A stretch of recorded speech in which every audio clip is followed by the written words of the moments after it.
Morning friends. పొద్దున్నే లేచి fresh up అయ్యా.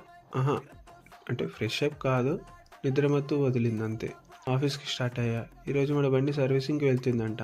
సరేలే అనేసి మా తమ్ముని బండి తీసుకొని వెళ్ళా.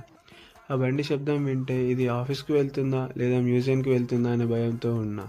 ఆఫీస్కి వెళ్ళగానే టిఫిన్ తినేసా. టిఫిన్ అయిందో లేదో మన జగన్మామయ్య ప్రెస్ మీట్ స్టార్ట్ అయింది. సరే అని ఒక కన్ను పనిలో ఇంకో కన్ను న్యూస్ మీద పెట్టి మల్టీ టాస్కింగ్ చేశా. అలా అలా వర్క్ చేస్తూ మధ్యాహ్నం బిర్యానీ తినేసా.